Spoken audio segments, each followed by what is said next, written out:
see this on the EKG once, you will always remember. The problem is that you just don't see it that often. But it still accounts for about 4% of sudden cardiac death. 4%. Do you all know by chance what is the most common cause of sudden cardiac death? Cardiomyopathy. Cardiomyopathy. So I learned that in the cards section. Cardiomyopathy. But this is a 4% is not nothing, right? So 4% is enough for us to care. The majority of time, Brugada is a genetic disorder, but it can also be caused by medications these patients are on. Calcium channel blockers, TCAs. We don't use TCAs as much as we used to, but they're still out there. Cocaine, of course. We love cocaine. We have a love-hate relationship with cocaine. And oftentimes these patients are going to be asymptomatic or they die. So nothing, or they're either all in or they're not, right? So this is the go big, go home. But most of the time asymptomatic, I have caught this twice on a routine ECG for a patient that they were both suicidal, and we had to do medical clearance.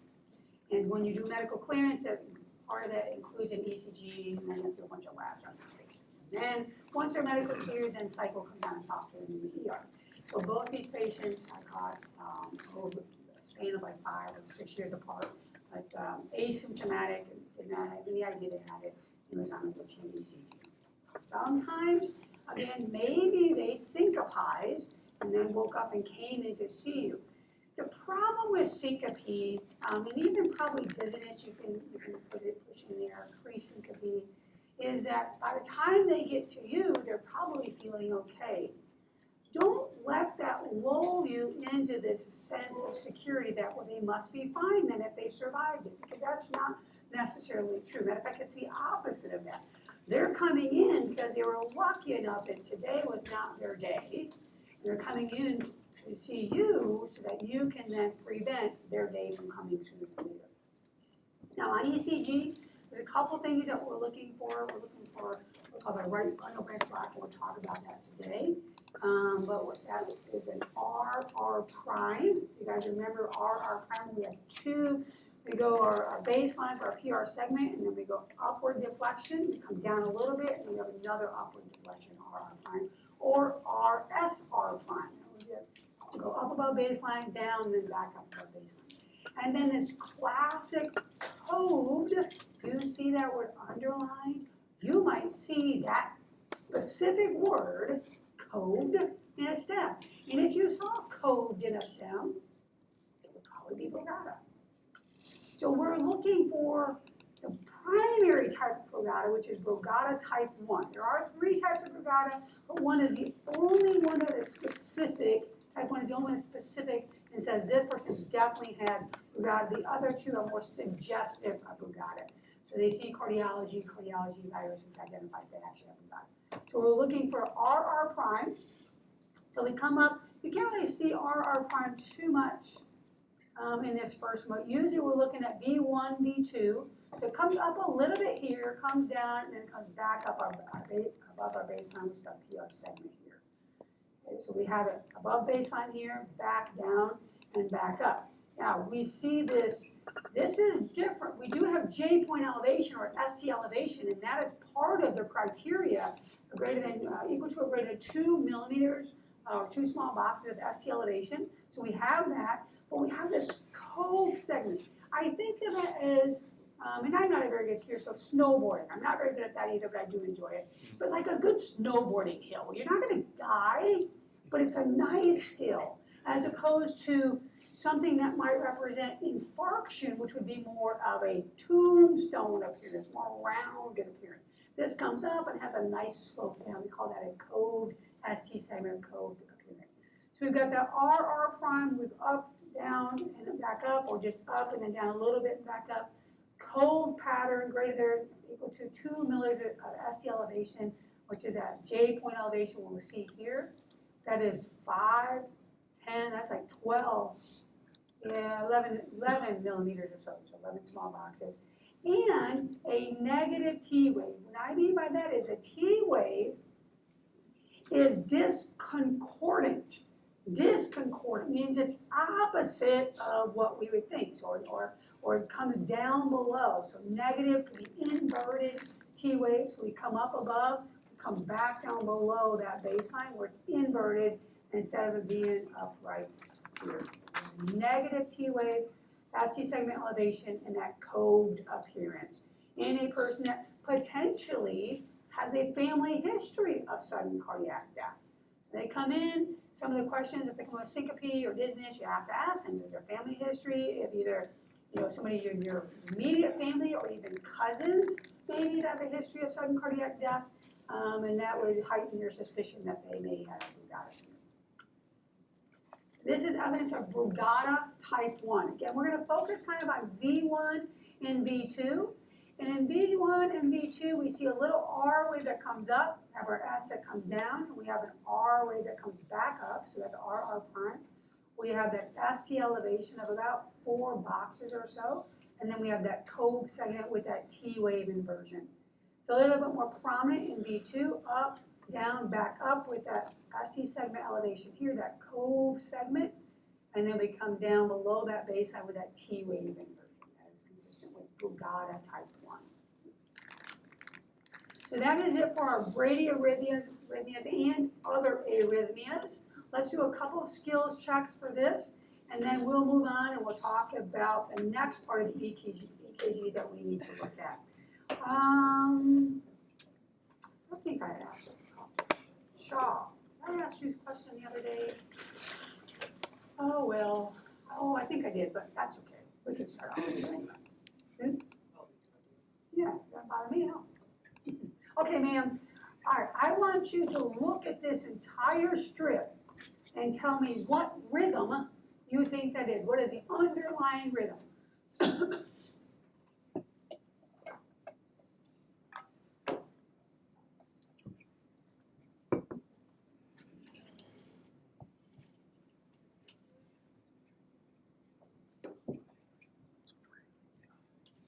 Try again. So ventricular, we want to think about wide and ugly, right? So what else would that be if it doesn't have a P wave? Junctional. Here you go. Junctional, right? So ventricular, wide and ugly. So QRSs are going to be 3 boxes or greater. Okay? And the rate as well will be fairly slow, that 20 to 40 versus 40 to 60 we think about with junctional.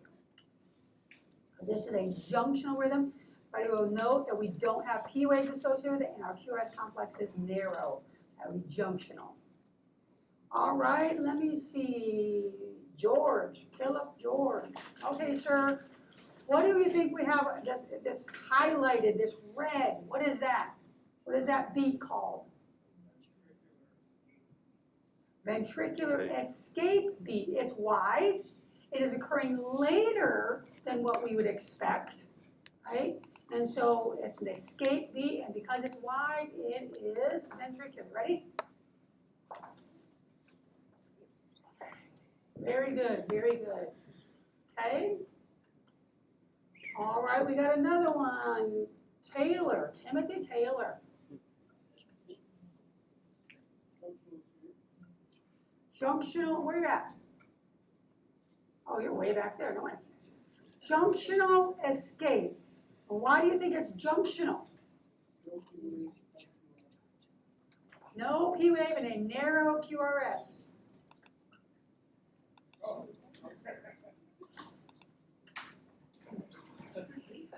No P wave and a narrow QRS, and it's occurring later than what we'd expect. So if we marched out those R to R's with our piece of paper, put a tick mark at one R, put a tick mark right at the next R wave, and then move that paper along, move it along. We'll see if this is occurring later than we would expect, and has no P wave and it's narrow, so junctional escape. All right, what about this? What,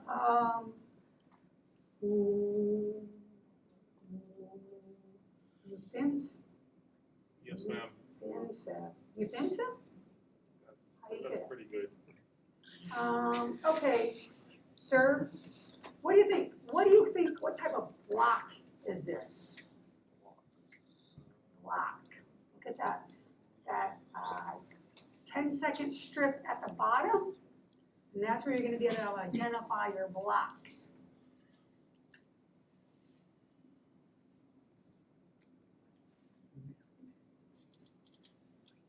I'll give you some choices.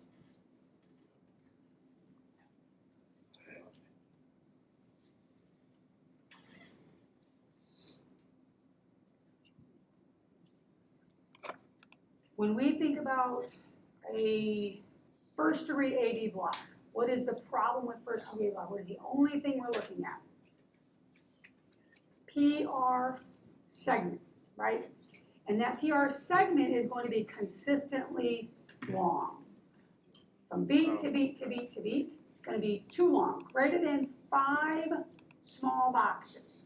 5 small boxes. Do we have that going on? Does it look like that PR segment is too long? Yes. Yes, it is. So then, if we think about third degree, well, it's definitely not third degree because we have, the rate is way too fast for third degree, and we have P's associated with our QRSs, they can march out, but they're just the PR segment, the PR interval, here you go, sir, is a little bit too long.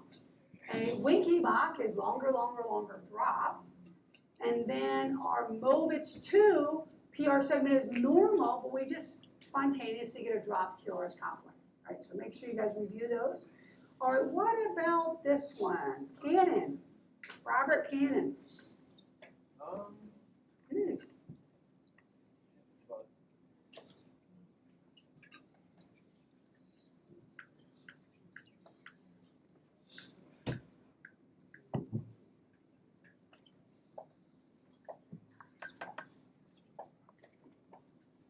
What are those P waves doing? So it might be the second degree orbits.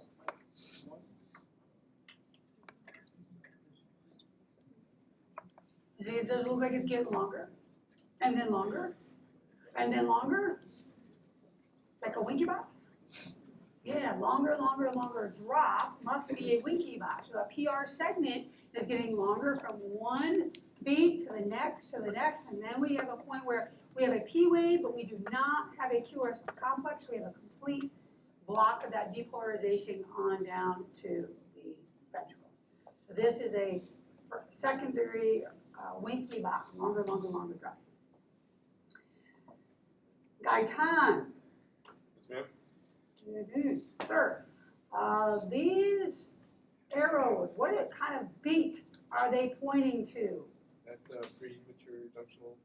Premature junctional, we know it's a junctional because, oh, sorry, that was bad. That was a bad one. You said Q waves? Junctional, it's narrow, we don't have a P wave, and if we did have a P wave, what would your P wave look like? Inverted? Inverted, junctional, and no P wave or inverted P wave. Very good. All right. And we got another one, Maynard. John Maynard. That's me, man. Sorry. Oh, that's you. Okay. What do we have going on here? We're going to look at that 10-second strip at the bottom. We're going to try to identify what the rate is. And then we're looking for, is it wide, is it narrow? Do I have Q's and P's? Do I have P's and Q's? What do you not have of those?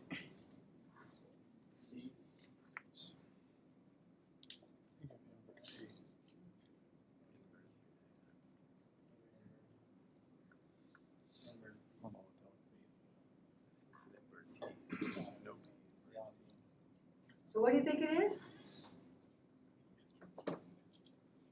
I don't know, man, to be honest. Do you see a P wave? No, man. Okay. So you have two options, and if there's no P wave, is it junctional or is it ventricular? I'd say it's junctional. Because it's narrow, right? Okay, here you go, sir. This will be better. Okay, it's narrow. So narrow, no P wave. This is going to be some sort of junctional rhythm.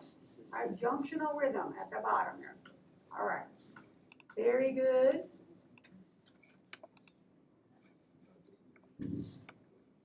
Is it Veronese? Veronese? Okay, sir, These arrows are pointing to a specific type of beat. What type of beat is that? Got a heavy arrow sign here. So looking at it, they're upright, like narrow QRS right there, Mm-hmm. but the P wave looks real weird, and then it's got the obvious with the SA reset. So I think it's a premature atrial contraction. Premature atrial contraction, because we, in fact, as ugly as that P wave looks, it's still a P wave. It's still a P wave. And it's occurring not from the SA node, but really from somewhere outside the SA node, which is why that P wave looks different than the P waves we see associated with that normal sign, that normal beat that's coming from the SA node. So we have multiple premature atrial contractions. And as a matter of fact, what would we call it? Like, what is the actual terminology when this happens like this? Bigeminy. Normal, premature, and trigeminy would be normal, premature. Okay, so this is bigeminy. We have two couples. All righty. Okay, and I think this is our last one. What do we have here? Paban.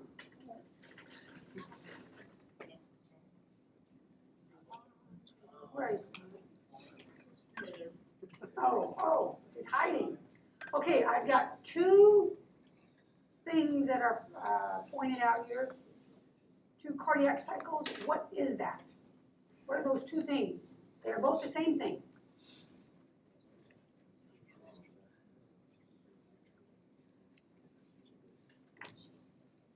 So when you look at that bottom rhythm strip, and you're going to do your normal stuff, right? Okay, I'm going to look, is this regular, irregular, what am I rated, is it regular, irregular? But you know, immediately when you look at that bottom rhythm strip, you notice a couple of beats are abnormal. You don't need to focus on those at the beginning. You can come back to it and say, okay, now what's going on? Is that a wide or is that narrow? You think that QRS is wide? What about this QRS? Does that look wide or no? Is it occurring earlier or later than normal? Earlier. So if it's wide and it's early, what do we call that? Premature ventricular contraction. Okay, you ready? Premature ventricular contraction. Junctional is going to be narrow. Ventricular is going to be wide. Earlier is premature, later is ectopic. All right. Phew. What test y'all have coming up? Something. Home on Friday? No, Tuesday. Tuesday, okay. Okay. Bundle branch blocks and access. That is what we're going to cover for the rest of today. Bundle branch blocks and access. We're going to continue on with our TLOs and our ELOs, and we want to do that deliberate approach. We're going to look at that rate. Bundle branch blocks are part of the rhythm. So once you look at all your intervals, waves, segments, we also need to look for bundle branch block. And we talked about bundle branches as far as part of our depolarization. The depolarization goes from SA node down to the AV node, down to the bundle branch block, okay, down to Purkinje fibers, and then we have repolarization. After we do that deliberate approach for part of our rhythm, then we will talk about access. So rate, rhythm, access, hypertrophy, and infarct should be how you're evaluating ECG. And then we want to look at our patient. Do they look diaphoretic and clutching their chest? Are they playing on their phone? They walked in just fine. And if we have the old EKGs, we would compare to old EKGs. So our normal cardiac conduction cycle is going to follow this pathway from the SA node. Okay, we've got these internodal pathways that go down to the AV node. You have Bachman bundle that comes over to the right side. Or I'm sorry, the left. You have Bachman bundle that comes over to the left atrium. Once we get beyond the AV junction, it goes down to the bundle of His, and then it goes out to our bundle branches. This just shows our left bundle branch here, right bundle, but you also have a left bundle that kind of comes up here. Remember, the left bundle is responsible for depolarizing the interventricular septum. That's where we get our Q wave from if the Q wave is visible. The problem could be, though, that we have a block at either the left bundle branch somewhere or the right bundle branch somewhere. That does not mean that that part of the heart is not going to depolarize. What it means is it now has to depolarize different. And how does it depolarize differently? Via gap junctions. Via gap junctions. Myocyte to myocyte. Myocyte to myocyte. So then, if we know that it's still depolarizing, but it's going myocyte to myocyte, do you think that the two ventricles are depolarizing at the same time? They can't, because this electroconductor pathway, it's quick depolarization. You go myocyte to myocyte, we have a slight delay in that depolarization from one ventricle to the other, depending on which bundle branch block, which bundle branch is blocked. So we can have a block anywhere in these bundle branches. It could be way up high, it can be down a little bit lower. It could be part of the left bundle, way up here, or the total left bundle, or it could just be part of it where one fascicle of the left bundle is blocked. Okay? So we don't really talk about fascicular blocks, right? Because they don't really, it's not something that typically we see much of a difference. There is a difference on EKG, but it's not super important that you know that at this level. But we do need to identify bundle branch block. So just like we see with the P wave represents depolarization of both the right atria and the left atria. The QRS complex represents depolarization of the right ventricle and the left ventricle, where the right ventricle is the first part of your QRS complex, or your R wave primarily, and the left ventricle is the latter part of that R wave. So when we have a bundle branch block, we are typically going to have that delay in the depolarization, and that delay leads to a widened QRS complex, For right bundle branch blocks, they are wide, but they're really usually right at that 3 box or so. So remember, 3 box or greater is considered wide. So it's considered wide. So it's usually right about that 3 box. For left bundle, it's usually much bigger. So 3, 4, 5 boxes, and it's more diffuse, as you'll see as we move forward. Lots of things can cause right bundle branch blocks. I want you to think about things that are associated with the right ventricle. Okay, if we have right ventricular hypertrophy, things that are associated with the lung, like pulmonary embolism, pulmonary hypertension. If somebody has ischemic heart disease or a history of cardiomyopathy, that may also cause a right bundle branch block. But what we'll see again is we'll have that block, and so instead of going down the electrical conduction system, we are now going myocyte to myocyte. Still, they're still getting depolarized, but not in the normal fashion. The main areas that we're looking at on the ECG, we're looking at lead 1, we're looking at V1, and we're looking at V6. And what we consider kind of classic appearance for a right bundle is what we see in V1.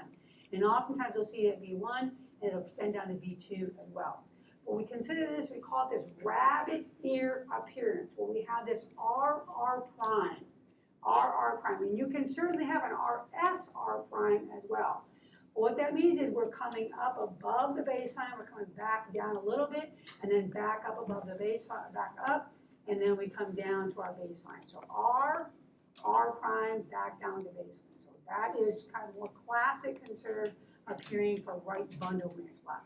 The other thing that we often will see, if you look at lead 1 and V6, you're going to see at the bottom where this S wave comes back up to baseline, it's considered slurred or it's wide. Normally when that S wave comes back up to baseline, we have a quick upstroke in our R, we come down to our S, and S goes right straight back up. Well, here it's more convex, or it kind of goes out a little bit. Convex, concave, convex, convex.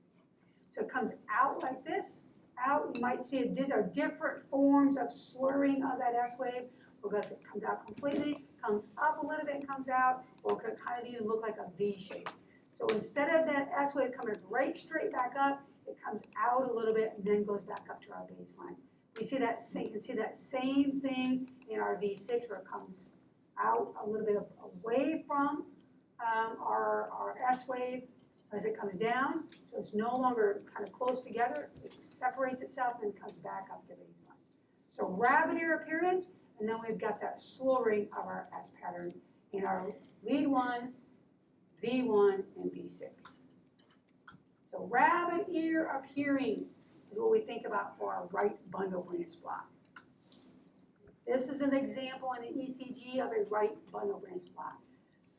We're doing the same thing that we've been taught to do. We're going to look at that bottom rhythm strip. We're going to look at that first. We're going to go through all the stuff that we've already talked about, which includes our QRS complexes, includes our ST segments, our PR segments, our PR intervals, our QT intervals, all of that stuff at the bottom. Then we're going to look up at the top. So we finish our QT segment. We've already looked up here at ST segments. Go back down, and we're going to come back up, and we look for those bundle branches. We're going to look in lead 1, we're going to look in V1, and then V6. We're going to look in lead 1 for the RR prime, so this is an RSR prime, so a rabbit ear appearance. Okay, you're going to look over in V1 for that widening of our S wave. You can see here at the bottom, we have a little widening of our S wave, widening of our S wave here, and widening of our S wave here. Look at this S wave as it comes down. We come up, we come down, we go right straight back up. This is what we think would be a normal S wave, where it comes down, and as that S wave comes back up, it's right close to the downgoing portion of the S wave. Right? We don't have that widening of the inferior portion of our S wave as it's coming back up toward baseline. But here in these leads, if they have a right bundle, we're going to see that RR prime, and then we'll have that widening here. Left bundle, hypertension, coronary artery disease. Anything that affects the left side of the heart can cause a left bundle branch block. Okay. Here we have myocyte to myocyte conduction, where the right side of the heart, that right ventricle is depolarizing via the normal electric conduction pathway. That left side is going to be a little bit delayed, and so it's occurring myocyte to myocyte. We can look at those same leads. We can still look at lead 1, we can look at V1, and we can look at V6. And what we're seeing is we're seeing a really wide QRS complex. And actually, typically on a left bundle, when you look at the entire EKG, all the leads, you'll see a wide QRS complex diffusely throughout. Okay? But if you just kind of focus for your bundle branch blocks, say, okay, I know I need to look at lead 1, V1, and V6. I'm looking for that widening. Here in V1 for left bundle, we don't really have that rabbit ear appearing. We might have a little bit of an R wave that comes up, okay, and then we come down. This is a wide S wave, okay, and then we come back up and we're still wide. So this whole area is wide here and wide here. And again, that S wave coming back up is wide at the bottom. So our S wave here is wide, our R wave is wide, it's diffusely wide throughout. Sometimes what you will see as part of that R wave, we can see notching. More commonly, we'll see that in V5, V6. We'll see notching. That is just a part of the left bundle being blocked. We've got that wide appearance at our top portion of our R wave, where it normally comes up and right straight back down. It's wide appearance in that QRS complex. And then that wide appearance of our R wave here as well. So this is a left bundle branch block ECG. We look, yes, we're going to look at lead 1, look at V1, we're going to look at V6. We can see that this is diffuse. This is wide here, it's wide here, and it's wide here. But so is leads 2, 3, AVF. Okay? We can see V4, V5. All of our QRS complexes are wide. It's diffusely wide throughout in the setting of a person probably had uncontrolled hypertension, probably has some LVH in there as well. And they may not be symptomatic at all associated with this. They may not be symptomatic. If you're reading older books used to say if someone has a new onset left bundle branch block, that is indicative of an acute MI. That was changed probably 7 or 8 years ago. 7 or 8 years ago. But some people don't keep up with the literature, and so they would still call this an MI, because something significantly has happened to the heart for these patients that persistently have this left bundle and to present with this diffuse widening of their QRS. Some people will use this mnemonic and it helps them to try to remember the differences between what they're going to see on a left bundle versus a right bundle. And it's William and Mary, where Will has the L in there for left. If you look at your V1 or lead one, it kind of comes up, down, and back up like a W. Okay, the R wave could be notched like an M, we might see in V6. And then the Merrill has an R. Again, if you look at lead one often looks like an M coming up and down. Our V1 looks like an M coming up and down. We have the R prime. And then V6 could look like a W. So if it helps you, great. If it doesn't, then it doesn't. But William, L, and then R, Merrill for R for the R. Ooh, on this day in history. 1610, Galileo discovers satellite, Callisto.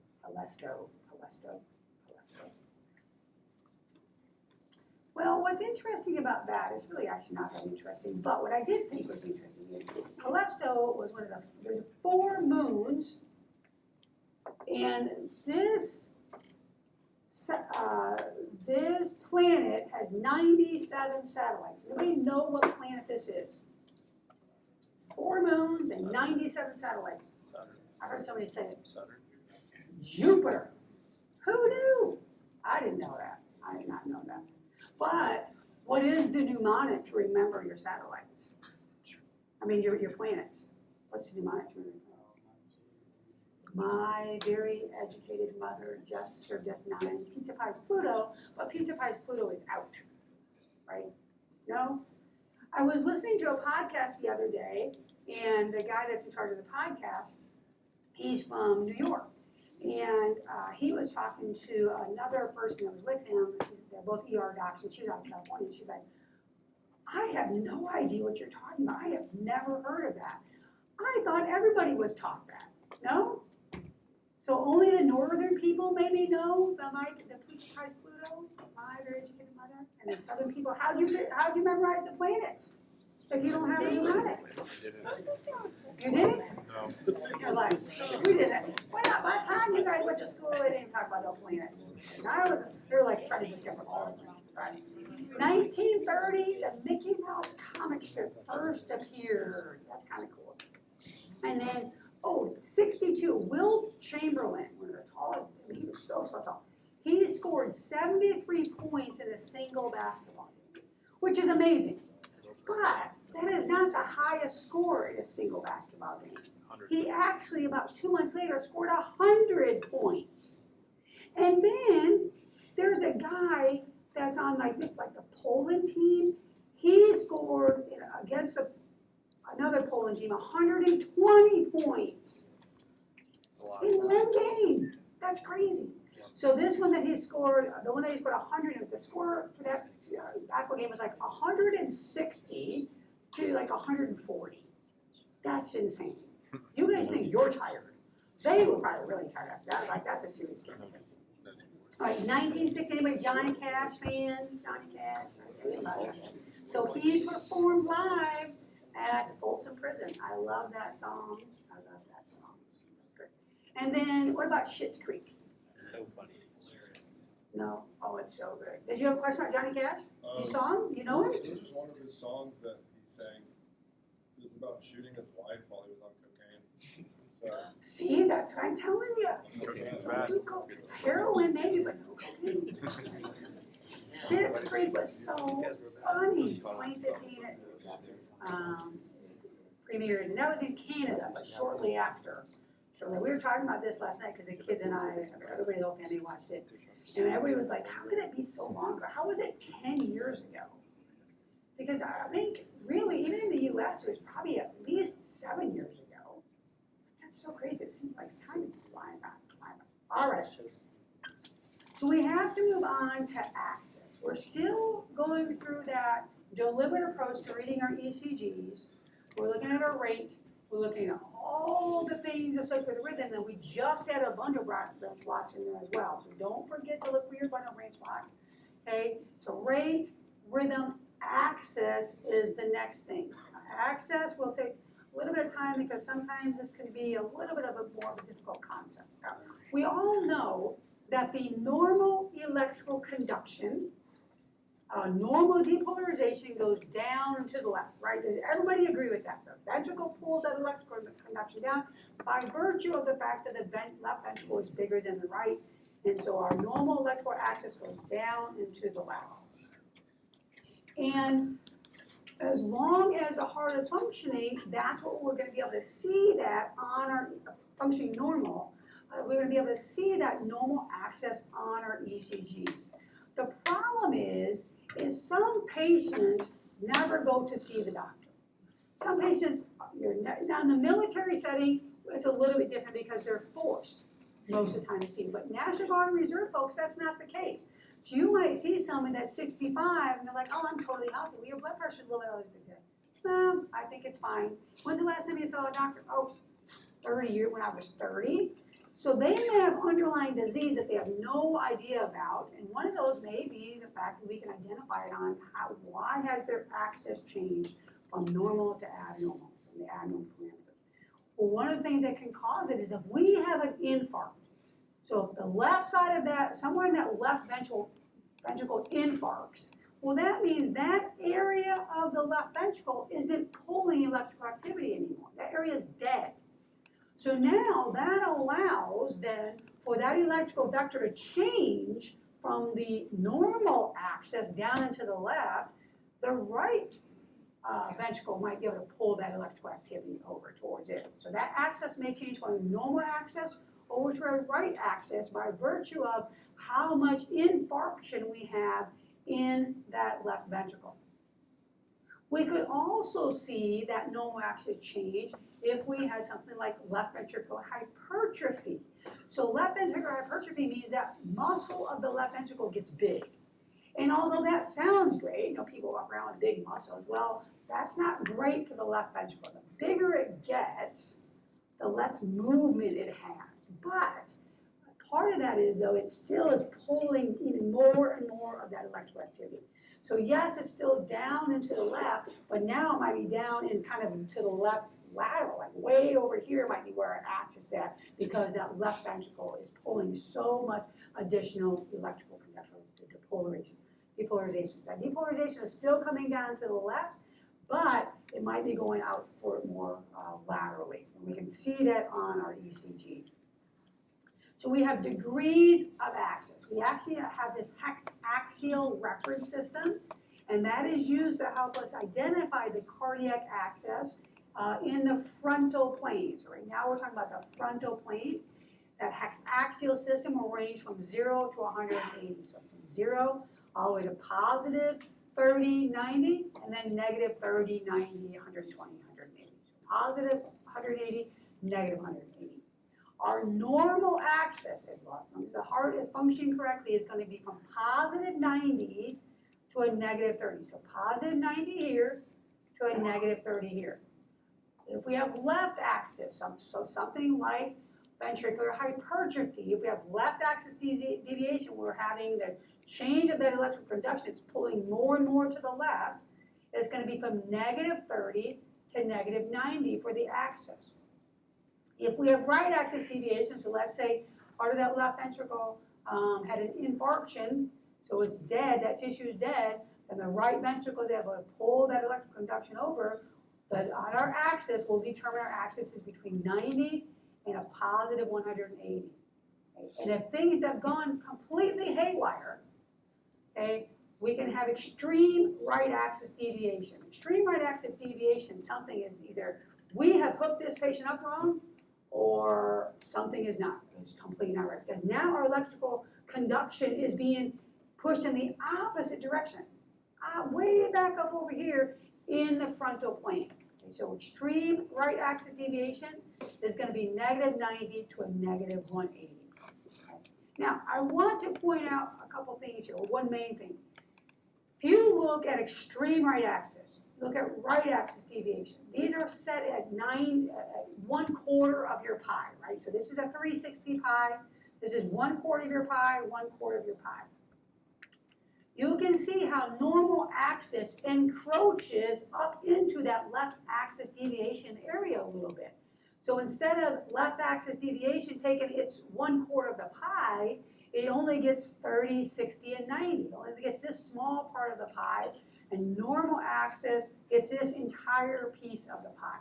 That's important because on the hex axial reference system, okay, it is designed, and I didn't design it, but it's designed to make things equal. So what it does is say, well, I'm gonna give everybody the 90. I'm gonna give this one 90, this one 90, this one 90, this one 90. But through lots of research, people have identified, people way smarter than me, have identified that that's not normal. People can have a normal axis and be outside of this 0 to 90. It can be up in this negative 30, right? But the hex axial system isn't set up like that. So that's important to note as we move on, and we'll talk about left axis deviation and why that's important. All right, but just keep that in mind. All right, so left axis deviation, things that can cause that: left ventricular hypertrophy, right? I talked about that. Inferior MI. So if you have an inferior MI, the inferior portion of the heart is decreased oxygenation, so that parts of that is dead. So it's not pulling electrical conduction. So the left part of the heart can pull it even more. Or if you have a left bundle branch block, you can have left axis deviation as well. Right axis deviation, right ventricular hypertrophy. That right ventricle gets thick. It's going to pull more electrical conduction that way. Anything that's associated with the lungs, like COPD, excessive, really poorly controlled COPD, pulmonary hypertension, pulmonary embolism. So think right-sided stuff. We think about lung things that can cause right axis deviation.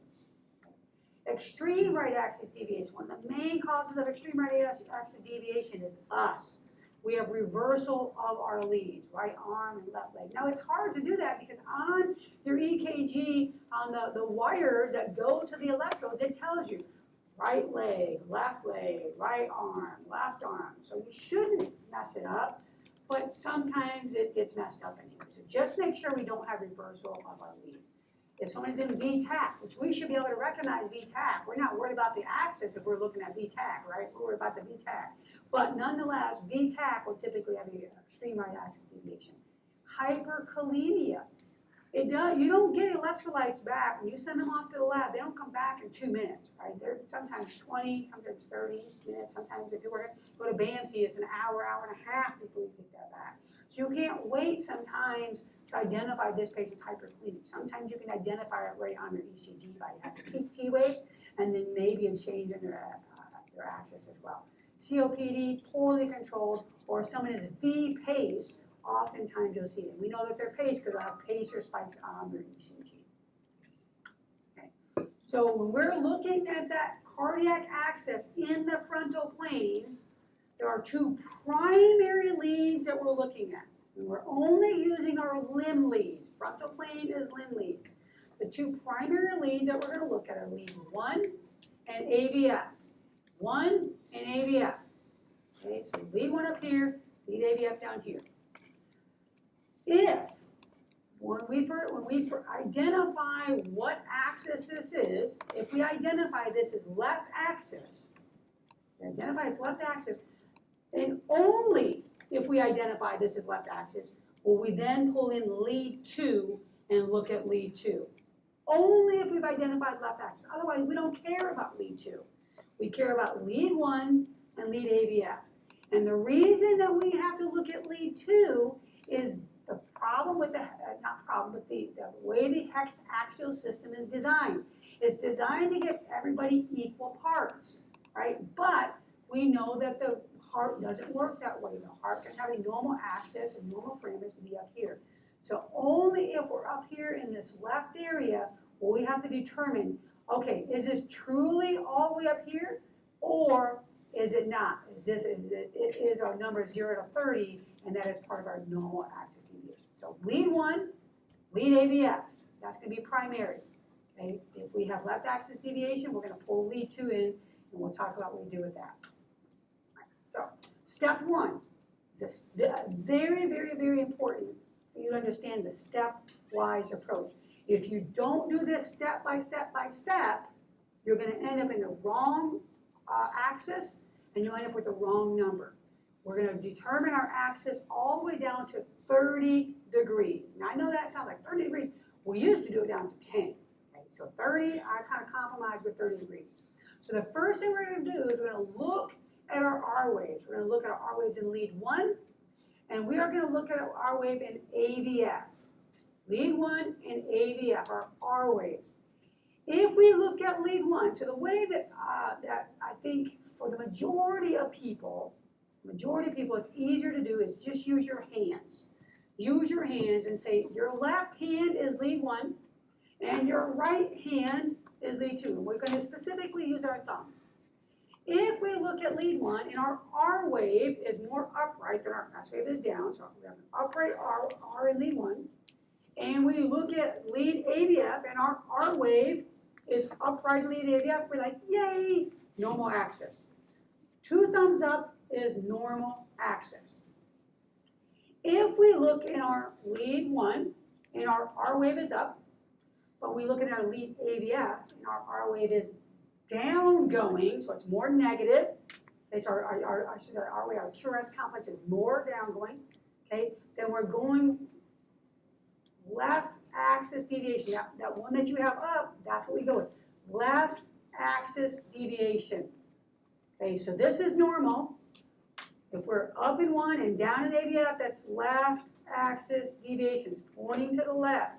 Okay, if instead we look at lead 1 and lead 1 is down and AVF is up, right axis deviation.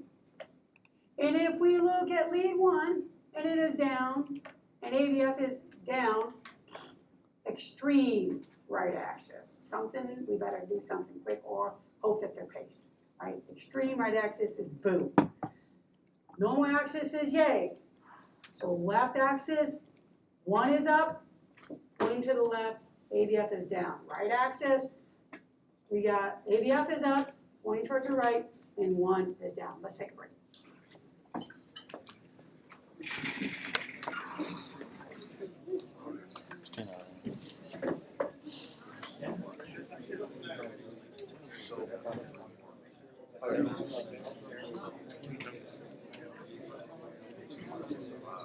That's what I do. Come out with an 80, so it's still,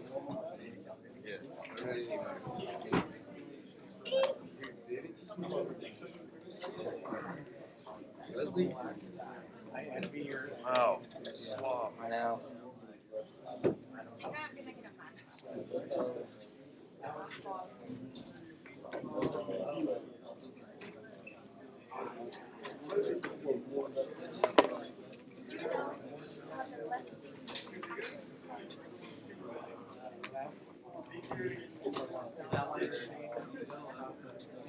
You think you're laughing?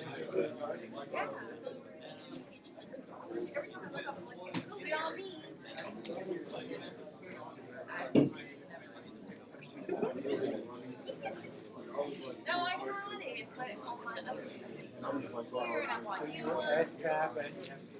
I think it's different. It's not a lifestyle for it's not as if I am. Some people, that's all they do. am. We know. Oh, we know. I mean, it's a good way to look at it. That's a good way to look at it. I like that one. That was good. They will go and the audience are great.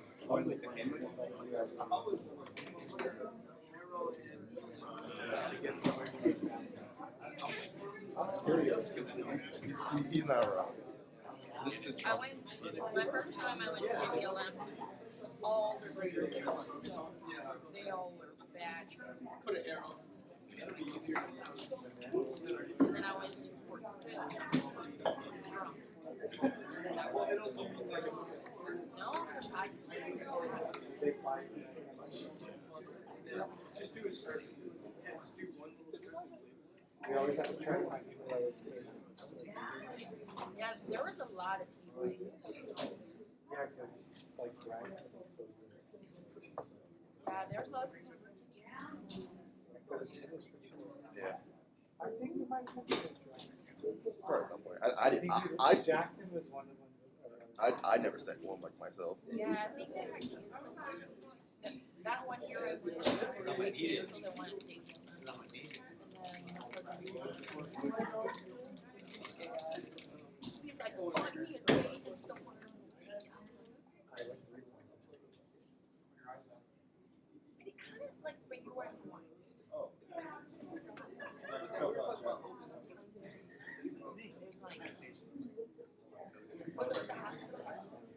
Don't judge me. The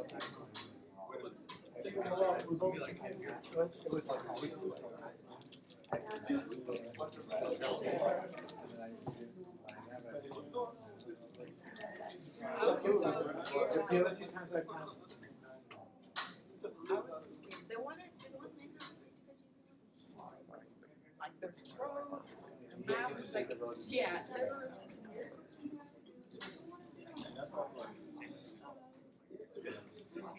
I was like, literally have a rosary, you know, it's like, praying.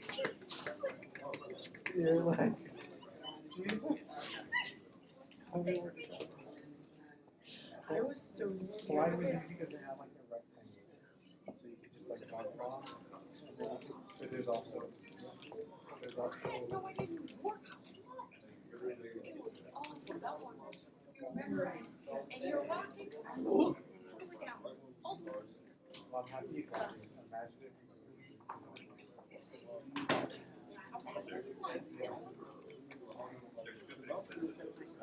Everybody was texting me every day. Like robbery. I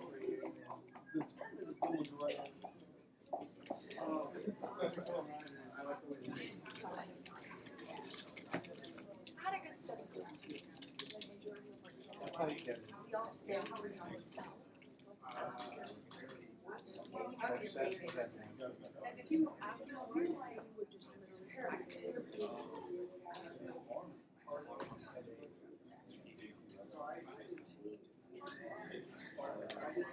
and then I actually liked this one because the one I went to JJ, they had like different notes on it. I worked so like the warrior, lane passes. Those were like its own thing. When I was young, they combined the warrior lanes together. So it was kind of good. Why is that when it falls and then once you have passed, then you would hold the next time you have the warrior lanes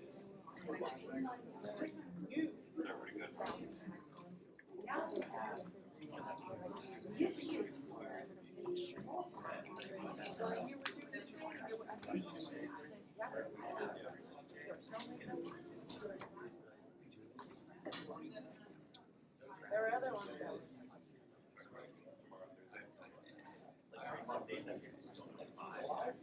but also, not just that, but if you stay long,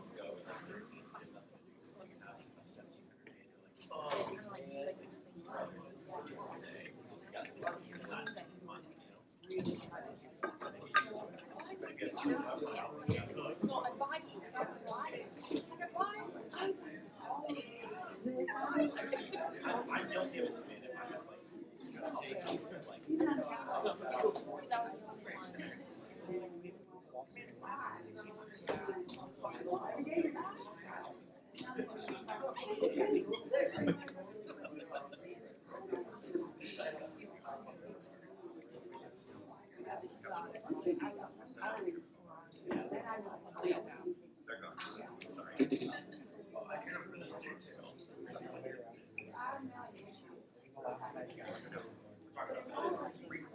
So scared of that. This sport was so bad. The points were so like it was really easy to just get a different position on the right one and then get it wrong. That's what I was scared of. And then when you go to the 10, nobody can go to the 10. Like turn around. And then wait, and I'll tell you right now. Or no, look at time difference. It's great.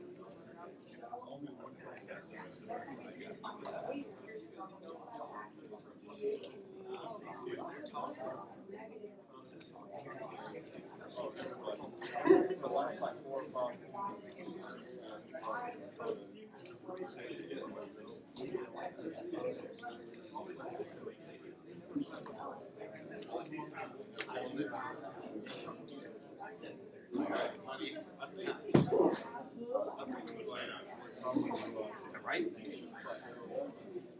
You pull me up like a freaking, like a gosh dang origami. I would pass. Oh, BJJ. I'm a pacifist. I don't like to tell them I'm screwed and you're doing That's when I get to try all my all the stuff I can't do with people I know they're doing for me. Oh, dude. Do you still find time? Not much. I've got a gym pretty close to my house. And had a pretty good rotation of lighting on, so every time I go, try to say no. That's cool.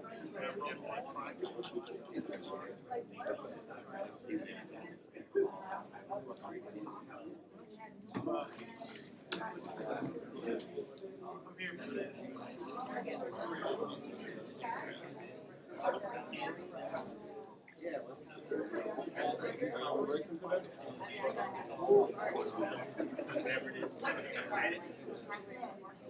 Take 10 meter target. I know.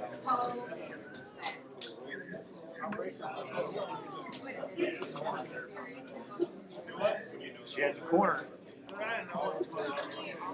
It's a heartbeat. He is alive. He is alive. Maybe not for long. That I did know. How serious it was, I had no idea.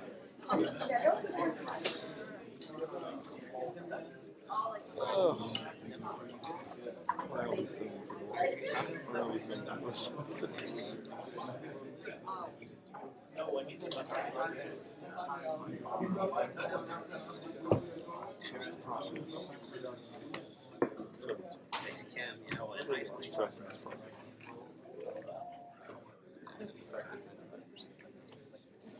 That is what I'm looking for.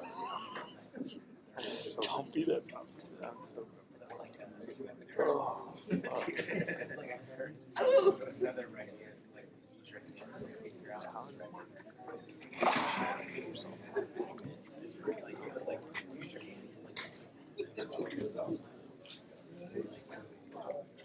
I don't remember it now. I can do it now.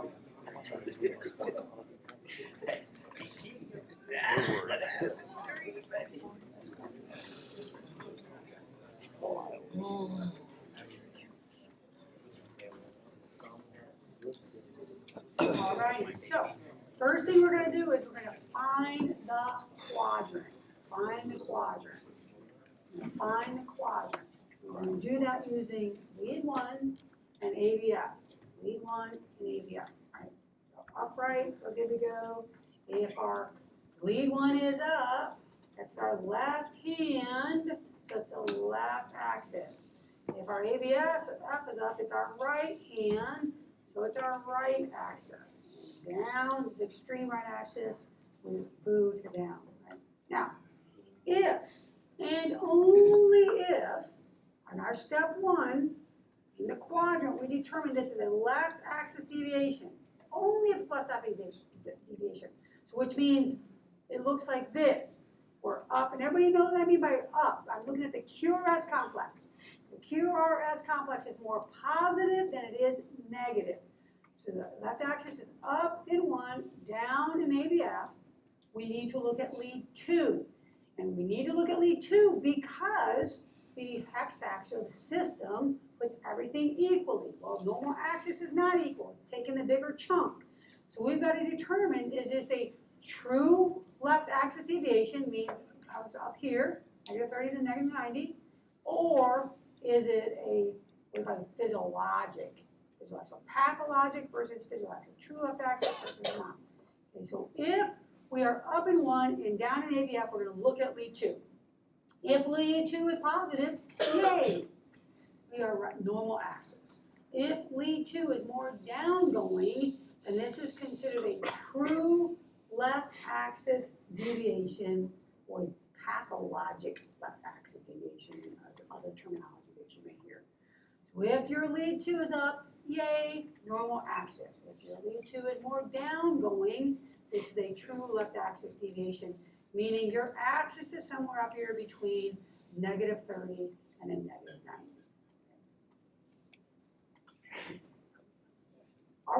So, number one, step one. Find the quadrant. We've gotta start out with our normal axis quadrant, left axis quadrant, extreme right or right axis. We gotta find the quadrant. If we're left, then step two, we're looking at lead two. If it's positive, we're looking at normal axis 0 to 30. If it's negative, we're left axis 30 to 90. Step three. So not all EKGs are going to need step two. If you have a right axis or normal axis, we don't have to look at lead two. Okay? But if you have left axis, we've got to look at lead two. So step three is we are going to try to find the smallest QRS complex in the limb lead. We are still only in the limb leads. We're not talking about the precordial leads. We're talking about the frontal axis. Frontal axis is limb leads only. So smallest QRS complex. You guys look at this first ECG here. Which of these would you say is the smallest QRS complex? AVF, right down here, right? Does everybody agree if you were to look at, count the boxes for your QRS, the smallest amplitude is AVF, okay? This one is 5, 4, 9, okay, this is 8 or so, this is 7 or so, this is like 1 and 1, 2. So that is the smallest amplitude. So step 3, we have to find the smallest amplitude. Okay, what about this next ECG? Which of these would you say would be the smallest amplitude? AVR, right? It comes up and below, but if we add this box with these boxes, it's still going to be the smallest in amplitude for that entirety of the QRS complex. So step 1, we determine what our quadrant is. Step 2, only if we're left axis, we're going to look at lead 2. Step 3, you find the smallest QRS complex. So at this point, we've already determined what axis we're at.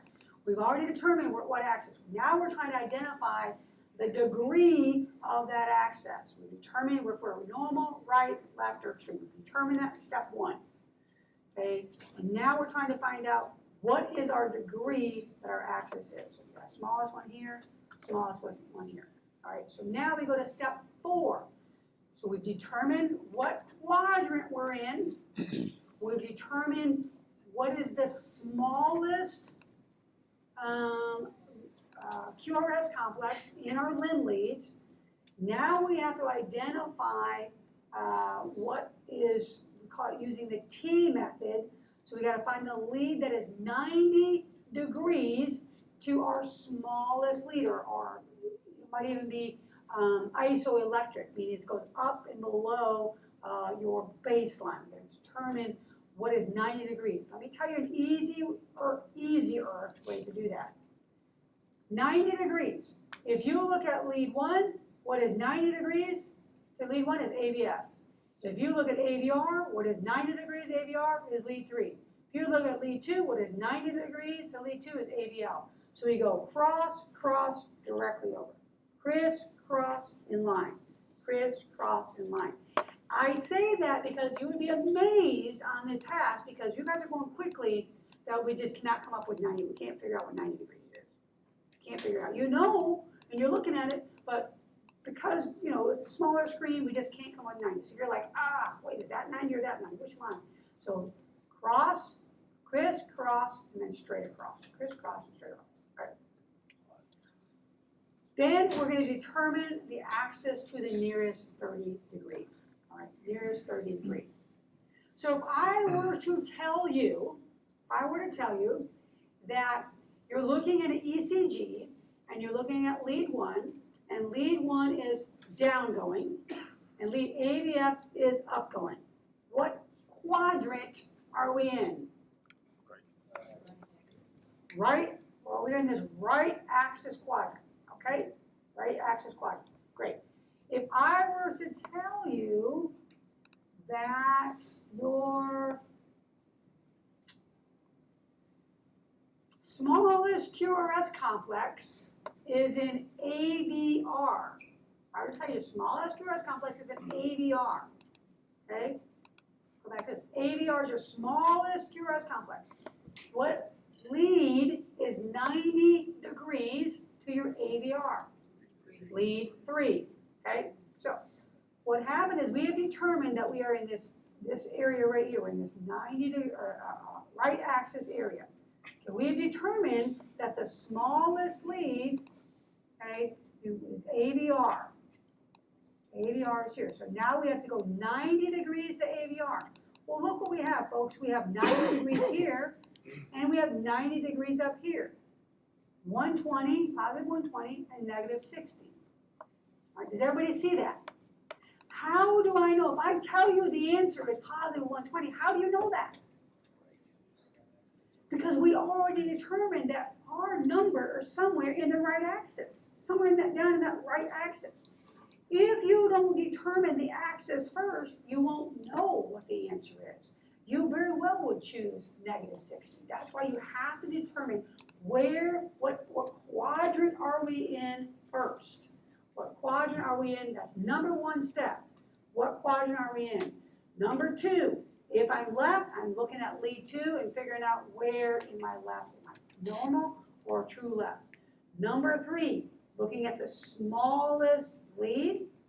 Okay, number 4, looking at the lead that's 90 degrees to that. And number 5, it's going to point right down to what your number is. So we've got a number down here of positive 120. All right, so let's look at this. Okay, what quadrant are we in? If we look at this top lead, these top leads, these are our limb leads, what quadrant are we in? Okay, so we know this one. Does everybody agree that this is more negative than it is positive? Goes down more. All right, good. So we are down. Okay, then we're going to look over at AVF. AVF, this is all AVF. If we look at AVF, does everybody agree that this looks more positive here than it is negative down here? So we are here and we are here. What quadrant are we in? Right. So we're somewhere down here in the right axis. Somewhere down here. All right, now,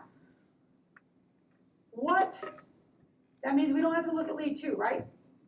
We don't have to look at lead 2 because we're not left. We're in our right, so we're going to forget that. We're not looking at lead 2. We're going to keep our 1 and AVF. All right. So the next thing we have to do then is we have to look for the smallest QRS complex. Which of these is the smallest QRS complex? AVR. Here is AVR. So we've got maybe 4 boxes here, 5, 6.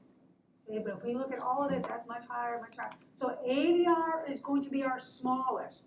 Right? So what we're going to do is we're going to say, okay, we know that our number is going to be somewhere down here from positive 90 all the way over here to a positive 180. That's our right axis. AVR is our T. Right? AVR is our smallest lead. But it's going to take and come all the way across with that AVR, all the way across. Okay?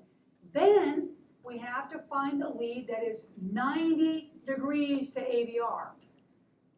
So when we're looking at this, it's like, oh, I can see 90 degrees. So 90 degrees, perpendicular. So 90 degrees over from AVR, which AVR is here. Lead 3 we know is 90 degrees. So 90 degrees is a positive 120. And so our axis would be right axis deviation, positive 120.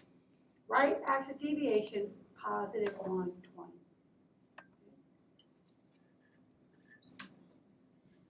What about this one? Let's take a look at this one. Okay, so first of all, what axis are we? What quadrant are we in?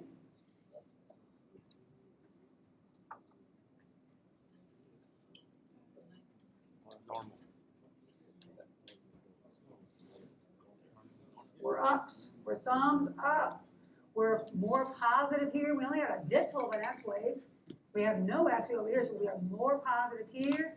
And here's our AVF, more positive. So we are thumbs up. We are somewhere in the normal axis. All right. Then if we look and say, okay, what is our smallest lead? So this is only about 3.5 or 4. This goes up 2, 3, 4. Okay, so who says it's lead 3? You're not gonna have any, on the exam, it's not gonna be this like, you're like, oh my God, I can't figure it out. It's not gonna be that. You say lead 3, you're going with lead 3. So if you're going with lead 3, you said AVL, lead 3. Okay, so we're gonna go with lead 3. All right, lead 3. So if lead 3 is our smallest, and we know we're in normal axis somewhere, okay, and lead 3 is our smallest, then what lead is 90 degrees to lead 3? AVR. Okay, AVR. So we're gonna come back and we're gonna use this hexaxial. So we said we're somewhere over here in this normal axis from a 90 to a negative 30, somewhere over here. And we also said that our smallest lead is lead 3. Do we, right? Everybody agree with that? Okay? And if you don't, hold your tongue. All right, lead 3. So what is 90 degrees to lead 3 is AVR. Well, look, AVR ends up over here at a positive, or negative 150 and a positive 30. How do we know where to choose? We got to choose the one that's in the quadrant that we already identified. We already said it's going to be a normal quadrant, so you can't come up here and change your mind. You can't, right? Because we already chose that quadrant. It already proved to us it's in that normal quadrant area. All we're trying to do, we're not trying to change the quadrant, we're just trying to figure out what degree it's going to. So this would be a normal axis deviation at positive 30, based on the fact that lead 3 is our smallest lead. Now, I want to do a little look-see though. Look here. For those of you that said, well, I don't know, you're not convincing me. I think AVL is the smallest. Let's work it out. We still know that our axis is in the normal axis realm. That has not changed. We're just saying that our smallest lead is AVL. And what is 90 degrees to AVL is lead 2, right? Right straight across. So criss, cross, and then even. Criss, cross. So 90 degrees is lead 2. So let's try it. So we're down here in this normal axis. We're saying that AVL, which is right, eyeballs. Where is that? Oh, here it is. Got right in front of my face. Here's our AVL. Here's our AVL, right? So people are saying this is wrong. And then we say that lead 2 is 90 degrees to AVL. Is that correct? Everybody agree with that? Lead 2, AVL? Yep, okay. So where is our lead 2? Right here. Right here. So is it negative 120 or is it positive 60? Positive 60. Between normal axis, positive 60. So we're still in normal axis between 30 and 60 degrees, right? So again, on the exam, it will not be anywhere near that close. It'll be obvious one is bigger than the other. Okay, but does that change your management if I have normal axis positive 60 versus normal axis positive 30? It doesn't, but what I will tell you is, or at least it doesn't today, what I will tell you is though, that if you have somebody, you get an EKG this time, and then 2 or 3 years later, you get another EKG, okay, and their axis appears to be changing, that might be your indication that they have some sort of uncontrolled cardiac issue. So if their axis is going more and more towards the left, maybe they're developing LVH. Maybe they have an uncontrolled hypertension. If their axis is moving more towards the right, maybe they are developing RVH. Maybe they've got some sort of underlying pulmonary problem that's not being controlled well. So we use axis not necessarily to change management today, but to help us identify, like, this patient says they're taking the meds, their blood pressure is elevated today, they said it's not normally elevated, but what is my heart actually telling me? Because I can't see it through the skin and the bones, but I can see it on this EKG. Alrighty, so that was frontal plane. Frontal plane axis, we're using only our limb leads. We can also identify axis in the horizontal, cardiac axis in the horizontal plane. So frontal is top to bottom, horizontal front to back in the horizontal. Remember, if we look at our precordial leads, the normal R wave progression is that we have a small R wave or no R wave in our V1, okay, with a more prominent S wave. Then around V3 or V4, we're going to start transitioning where we have more of a prominent R wave and less prominent S wave. Meaning our S wave doesn't go quite as deep, but our R wave is getting taller and taller amplitude. And then V5, V6, we have that tall R wave, hardly any S wave. And then usually V6, no S wave. So that is a normal progression of our R wave. Normal progression of our R wave is from small to bigger towards the end for our R wave. If we have something called poor R wave progression, or we call this clockwise rotation. Clockwise rotation. Here's what is happening in clockwise rotation for our axis. We are eventually seeing an R wave in V5, V6, but it's not progressing normally. We know that does this V wave, V1, does that look normal? Does that look like we would normally expect, like we have a prominent S wave? Yeah, that looks normal. That's no big deal. Okay, V2, but using V2, we'd expect a little bit of an R wave, still prominent S, but a little bit of an R. And then around V3, V4, we should start equaling out. V3 about normal R wave amplitude versus S wave, and then V4 probably more prominent and just a little bit of an S wave. But what we're seeing here is no R wave, no R wave, no R wave, no R wave, and then boom, R wave, all the way to V5.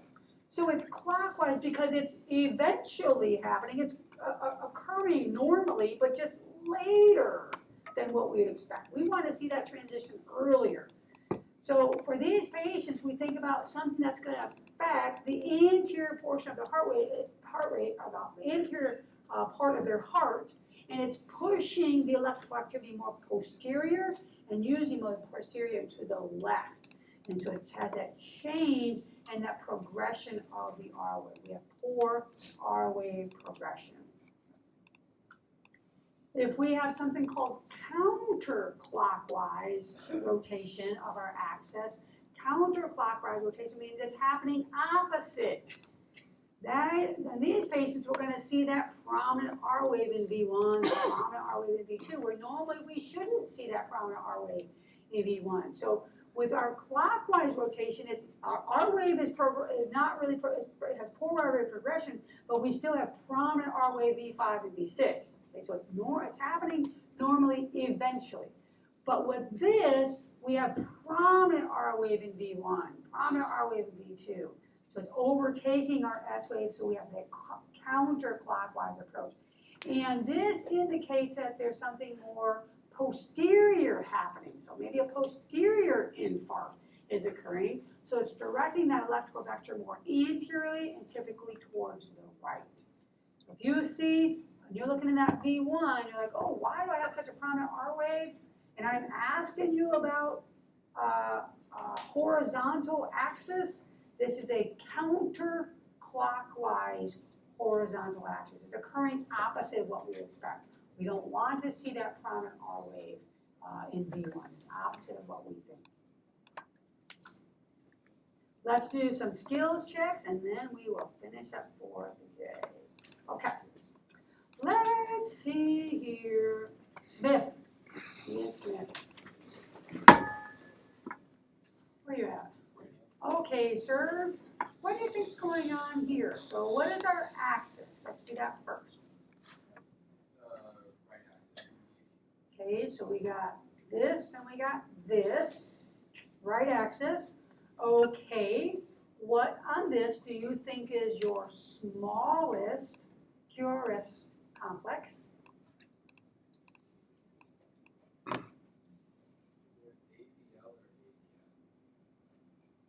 Okay, so we got 6, 7, 8 here, 5, 6, 7, 8, 9. So probably AVL. Let's go with AVL. Okay, so we know that we are right axis somewhere down here. We are saying that our AVL is our smallest. ISO, or 90 degrees to AVL is lead 2. Okay, And so if we were to look here, we say this is ABL, okay, this is lead 2, and you said we're in the right axis somewhere. What's the problem? Any problem? Lead 2 doesn't go. And that's kind of how you double check and say, well, wait a minute, now what the heck do I do? It's not the smallest one. ABF is your smallest one. So try it with ABF. What do you get with ABF? If you try with ABF.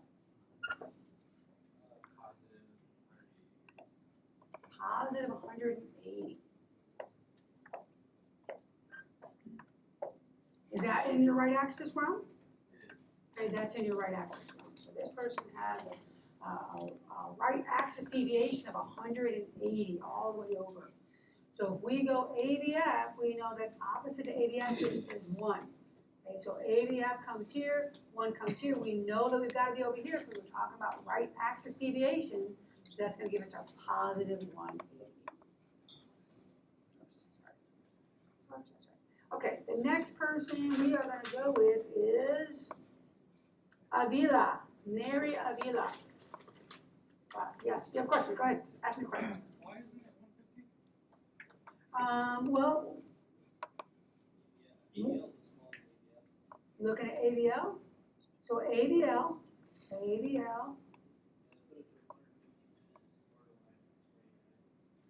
ABL, so we have here, we have lead 2, so ABL is your smallest, lead 2 comes through there. Okay, so ABL here, right? So you're saying ABL is your smallest, right? Because you can't reverse and say, oh, well, if I do ABL, if you're saying ABL is your smallest, this is your ABL, right? Your lead 2 goes from here to here, right? So if you say ABL is your smallest, that's only part 1. That's you're just doing your smallest. Now we've got to find the lead that's perpendicular to it. You can't stop here and say, oh, well, it's 100 to 150, so that meets my parameters, and I want to be in that right axis. That's part 1. The next part of that is what is perpendicular to it, right? So once we find out what's perpendicular to ABL, then we say what is perpendicular to ABL is lead 2. Okay, what is lead 2? Lead 2 doesn't give you the information that you need. It doesn't put you in the right quadrant. All right, so that's why when we're doing this, we have to do step by step by step. You can't skip the steps. The only step that we can skip is the second step if we don't have left axis deviation. So if the right axis is the 90 to 30%, positive, negative, positive, negative, 90 to positive, negative, 80. For your lead 2? Because your lead 2 is here to here. This is lead 2. Positive 60 to negative 120. Okay? We can only be in this realm. We can only be down here. This is extreme right. But we didn't do the double down. Okay? We said it looked like this and this. We said right axis. And so we've got to figure out, okay, right axis, I got it. So then we have to look and see what's going on. Because sometimes in real life, again, on the exam it's going to be, is you follow your steps, you'll be fine. If you stop at that step, you'll get it wrong. So you've got to pull all the way through. Once I find the smallest, then I've got to find the one that's perpendicular to the smallest. And that's what's pointing at my degrees.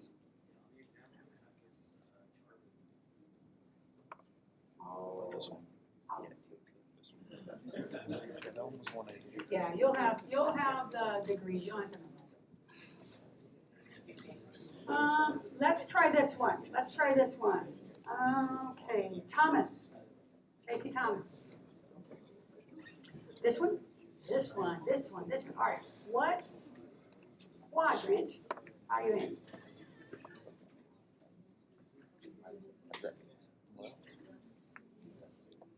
Okay, we're looking at the left axis deviation quadrant. Okay, so if we're in the left axis deviation quadrant with 1 ABF, what's the next lead we look at? Lead 2. Is it more positive or negative? It's more positive. And some of y'all may look at me, well, how do I know? Well, I want you to look at this from the baseline. This is elevated. Our baseline is here. Okay, so this is way up more than it is here. Okay, we go from here to here. So it's more positive than it is negative, which tells us then what? We're in the normal. We're in the normal. Probably that 0 to negative 30 area. All right, great. So we're going to be down here, okay, from our positive 90 to negative 30 somewhere. What is our smallest lead? Lead 2. Okay, so lead 2. Lead 2 here. What is 90 degrees to lead 2? ABL. Okay, so where are we at? We have lead 2. We have ABL. Where are we at? We're right at that border, right? Which we knew that. We knew that because when we look, we say, okay, we know we're somewhere in that 0 to negative 30. Okay, we're left axis, but we're barely positive. I mean, we're positive. It's definitely, in that normal axis, but we know we're going to be upward somewhere near that negative 30 by virtue of the fact that of how that lead 2 is your smallest QRS. Okay, here we go. Alrighty. So that's a negative 30. Okay, what about this person with a history of hypertension? Tran, Martin Tran. Okay, sir, what's your thoughts? What quadrant are we in?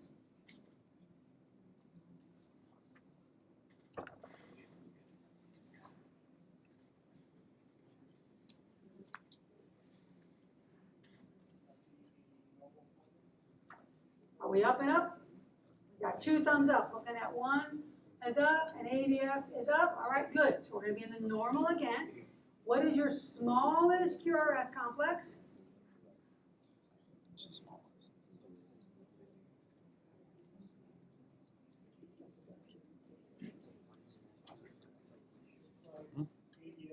ABL, okay, so ABL, we got ABL here. What is 90 degrees to ABL? Oh, I didn't draw 90 degrees.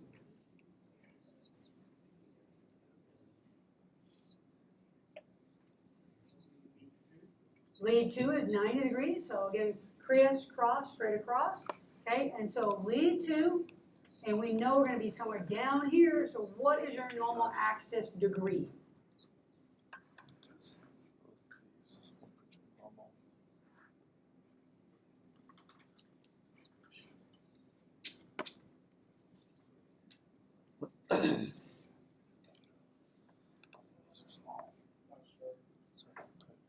So is this, you see this lead 2 down here at the bottom? What is that number right there?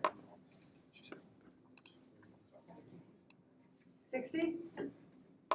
Right, so your normal axis at positive 60 degrees. So what we're doing is you identify your quadrant, fine, right? No problem with that, sir? Okay, and then you identify the smallest lead. You said ABL, smallest lead, so this is your ABL. We know if we go ABL is here, what's 90 degrees, ABL is lead 2. We know lead 2 comes from here all the way up. We've got positive 60, negative 120, but we know it's not negative 120 because we're in that normal axis. So each one of these lines has a degree associated with it. It's going to point right toward that degree, positive 60. Okay, let's try this one.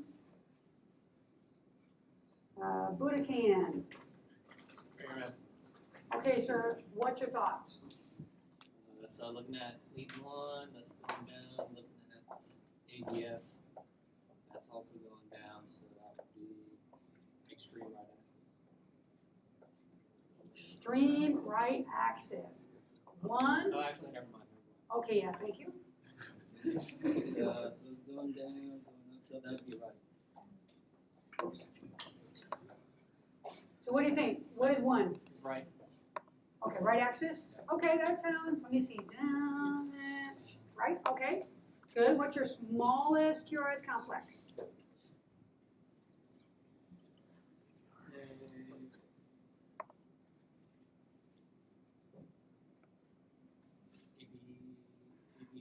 AVR, okay? So AVR, we know that we are somewhere in the right axis deviation area. AVR comes all the way from a -50 to a +30, okay? What is 90 degrees to AVR? Lead 3. Lead 3, 90 degrees to AVR, okay? So come down to lead 3, you know you're gonna be in your right axis area, so what is your right axis deviation degrees?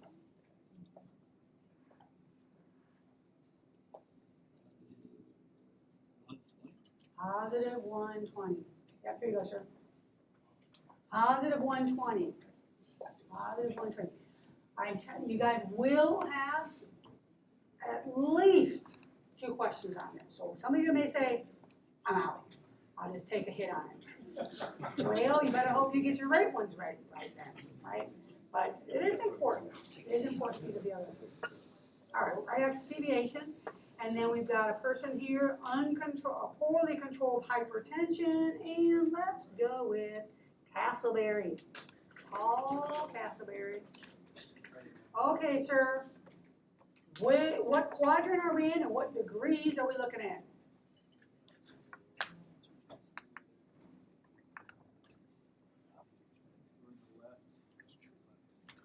Is it true left or no? True left. So we looked at 1, we looked at AVF, we decided it was left axis, so then we looked at lead 2, and lead 2 is more negative than positive, which means we are truly up in that left axis deviation. All right, great. What is your smallest QRS, sir? AVR. Okay, and what is 90 degrees to AVR?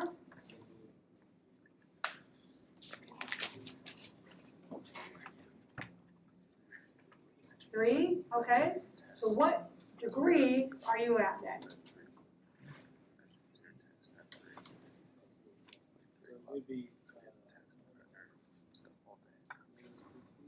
-60.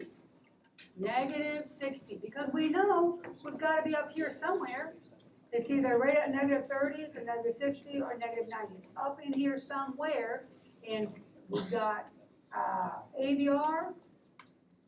All right, so we say AVR, and then 3, and 3 goes up here. So if you didn't find your quadrant first, you're going to end up down here and say it's a +120. You got to find your quadrant. That's got to be the number one thing that you do is your quadrant. Here you go, sir.